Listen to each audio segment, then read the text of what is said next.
السلام علیکم ورحمۃ اللہ تعالی وبرکاتہ۔ مرکز اہل سنت جامعہ رضویہ منظر اسلام کے یوٹیوب چینل ہم سبق درس نظامی میں آپ کا خیر مقدم ہے۔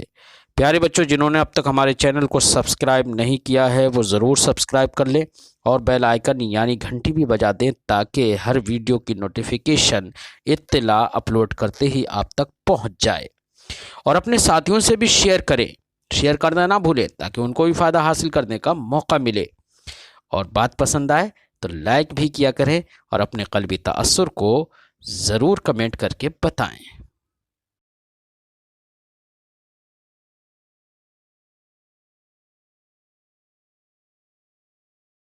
بسم اللہ الرحمن الرحیم۔ فعل کام کو کہتے ہیں۔ بیٹا کوئی بھی لفظ جب ہم بولتے ہیں نا تو اس کا کوئی نہ کوئی معنی سمجھ میں آتا ہے۔ اگر اس کے معنی کے سمجھنے کے ساتھ ساتھ بیٹا اس سے کوئی زمانہ بھی سمجھ میں آئے تو ایسا لفظ جس سے معنی بھی سمجھ میں آئے اور کوئی زمانہ بھی سمجھ میں آئے تو اس کو فعل کہتے ہیں۔ مثال کے طور پر میں نے کہا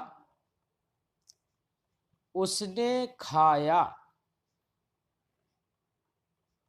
یا کہا تو گیا، تو دیکھو ہمارے اس جملے سے ایک معنی سمجھ میں آیا، تیرے جانے کے لیے ہم نے بتایا، لیکن اس سے یہ بھی سمجھ میں آیا تو گیا یعنی تیرے جانے کا جو زمانہ ہے وہ گزرا ہوا زمانہ ہے۔ ایسے ہی ہم نے کہا بیٹا میں پڑھ رہا ہوں، تو میں نے یہاں پر میں پڑھ رہا ہوں یہ میں نے بولا تو اس سے آپ نے ایک مطلب تو سمجھا ہوگا میرے جملے سے، لیکن میرے اس جملے سے جو مطلب جیسی سمجھ میں آیا ویسی مطلب کے سمجھنے کے ساتھ ساتھ بیٹا ایک زمانہ بھی سمجھ میں آیا، یعنی میرا یہ پڑھنا جو ہے وہ موجودہ زمانے میں ہے، موجودہ وقت میں ہے، تو زمانہ بھی سمجھ میں آیا نا۔ جائے گا، اب جائے گا تو ایک تو آپ نے جانا ایک معنی سمجھا اس سے، اور دوسرا یہ بھی سمجھا کہ یہ جانے کا کام جو ہوگا آنے والے زمانے میں ہوگا، ابھی اسی وقت نہیں ہے۔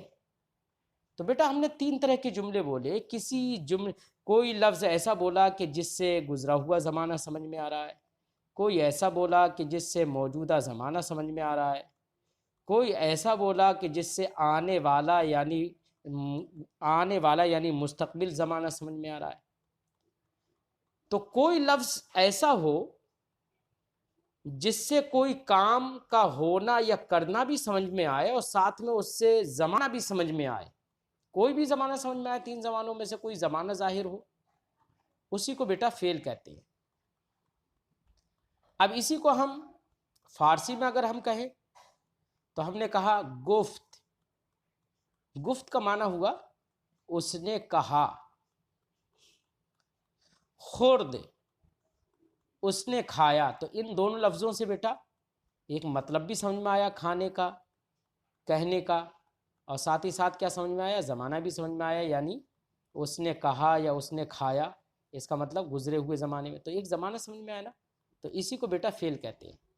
جس لفظ سے معنی بھی سمجھ میں آئے، کسی کام کا ہونا یا کرنا بھی سمجھ میں آئے، ساتھ ہی ساتھ اس سے زمانہ بھی ظاہر ہو، زمانہ بھی معلوم ہوتا ہو، چاہے وہ گزرا ہوا زمانہ معلوم ہوتا ہو، چاہے موجودہ زمانہ معلوم ہوتا ہو، چاہے آنے والا زمانہ معلوم ہوتا ہو، اگر زمانہ بھی سمجھ میں آتا ہے بیٹا تو اسی کو فعل کہتے ہیں۔ اسی کو صاحب کتاب کہہ رہا ہے فعل کام کو کہتے ہیں جس سے زمانہ ظاہر ہو۔ فاعل کام کرنے والے کو کہتے ہیں۔ بیٹا فعل ہی کو انگلش میں ورب کہتے ہیں اور ہندی میں اسی کو کریا کہتے ہیں۔ فاعل کام کرنے والے کو کہتے ہیں بیٹا، جیسے مثال کے طور پر میں نے کہا میں پڑھا رہا ہوں، تو پڑھا رہا ہوں یہ تو فعل ہے، اور کون پڑھا رہا ہے، میں، تو میں فاعل ہو جاؤں گا، تو کوئی بھی کام کرنے والا فاعل کہلاتا ہے۔ آپ پڑھ رہے ہیں، تو پڑھ رہے ہیں اس سے موجودہ زمانہ بھی سمجھ میں آ رہا ہے، تو اس لیے پڑھ رہے ہیں یہ تو فعل ہو گیا، اور آپ پڑھ رہے ہیں چونکہ آپ کام کو انجام دے رہے ہیں، فعل کو انجام دے رہے ہیں، پڑھنے کو انجام دے رہے ہیں، آپ پڑھنے کا کام آپ کر رہے ہیں، تو آپ یہاں پر ہمارے اس جملے میں، ہمارے اس سینٹینس میں آپ یہ فاعل ہوگا۔ تو کوئی بھی کام کرنے والے کو فاعل کہتے ہیں، جس کو انگلش میں بیٹا سبجیکٹ کہتے ہیں۔ تو انگلش میں سبجیکٹ کہتے ہیں، اور عربی یا فارسی میں اسی کو فاعل کہتے ہیں۔ کوئی بھی کام کرنے والا فاعل کہلاتا ہے۔ وہ جاتا ہے، اب یہاں پر جاتا ہے یہ تو فعل ہو گیا، کیونکہ اس سے زمانہ بھی سمجھ میں آ رہا ہے، موجودہ وقت سمجھ میں آ رہا ہے، اور وہ یہ فاعل ہو گیا کیونکہ وہی تو جا رہا ہے نا، تو جس کی طرف ہم اشارہ کر رہے ہیں وہی فاعل ہے۔ فرماتے ہیں فاعل کام کرنے والے کو کہتے ہیں۔ مفعول جس پر فعل واقع ہو، جس پر فعل واقع ہو اسے مفعول کہتے ہیں۔ مفعول ہی کو بیٹا انگلش میں آبجیکٹ کہتے ہیں، جس پر فعل واقع ہو۔ مثال کے طور پر میں نے کہا میں نے زید کو مارا، اردو میں ہم نے کہا میں نے زید کو مارا، تو مارنا بیٹا ایک فعل ہے، گزرا ہوا زمانہ اس سے سمجھ میں آ رہا ہے، مارا یہ تو فعل ہو گیا۔ یہ مارنے کا کام کس نے دیا، انجام دیا، میں نے، تو میں یہ فاعل ہو گیا۔ لیکن میری یہ پٹائی واقع کس پر ہوئی، کس پہ پڑی یہ پٹائی، زید پر، تو زید پر میری پٹائی کا وقوع ہوا ہے، میری پٹائی زید پر پڑی ہے، اس لیے زید مفعول کہلائے گا۔ بات سمجھ میں آ گئی ہوگی۔ لازم وہ ہے جو فاعل پر پورا ہو جائے۔ بیٹا فعل دو طرح کے ہوتے ہیں، مثال کے طور پر میں مثال دے رہا ہوں آپ کو۔ میں نے کہا میں گیا، اب یہاں پر جانا بھی فعل ہے، گیا یہ بھی فعل ہے، تو یہاں پر فعل سمجھ میں آ گیا کیونکہ اس سے معنی بھی سمجھ میں آ رہا ہے، اور یہ گزرا ہوا زمانہ یعنی پاسٹ، گزرا ہوا زمانہ بھی سمجھ میں آ رہا ہے۔ تو گیا یہ فعل ہو گیا، اور میں گیا، میں یہ فاعل ہو گیا یعنی سبجیکٹ ہو گیا۔ تو ورب بھی پا لیا گیا اور سبجیکٹ بھی پا لیا گیا۔ اب مجھے یہ بتاؤ کہ میں گیا یہ کہنے کے بعد کیا مجھے کسی اور لفظ کو ذکر کرنے کی ضرورت ہے؟ کوئی ضرورت نہیں، بس فعل یعنی ورب اور فاعل یعنی سبجیکٹ یہ دونوں کو ذکر کر دیا، مطلب پورا سمجھ میں آ گیا۔ وہیں پر میں ایک جملہ بولتا ہوں بیٹا، میں نے کہا میں نے مارا، میں نے مارا، اب یہاں پر مارا یہ فعل ہو گیا، ورب ہو گیا، گزرا ہوا زمانہ پاسٹ اس سے سمجھ میں آیا، اور میں نے یہ فاعل ہو گیا یعنی سبجیکٹ ہو گیا۔ لیکن مجھے یہ بتاؤ میں نے مارا، میں نے اتنا ہی صرف کہا تو آپ کے ذہن میں یہ تو بات آئے گی کس کو مارا، ہے نا؟ تو مارنا ایک ایسا فعل ہے جس کے لیے آبجیکٹ کی ضرورت ہے۔ تو کوئی فعل ایسا ہوتا ہے جو صرف فاعل یعنی سبجیکٹ ذکر کرنے سے ہی پوری بات سمجھ میں آ جاتی ہے اس سے، اور کوئی فعل کوئی ورب ایسا ہوتا ہے جس کے ساتھ میں فاعل یعنی سبجیکٹ کا ذکر کرنے کے ساتھ ساتھ آبجیکٹ یعنی مفعول کی بھی ضرورت پڑتی ہے۔ تو بیٹا جس فعل میں فاعل کی ضرورت ہو، مفعول یعنی آبجیکٹ کی کوئی ضرورت نہ ہو، صرف فاعل پر پورا ہو جائے، تو اس فعل کو فعل لازم کہتے ہیں۔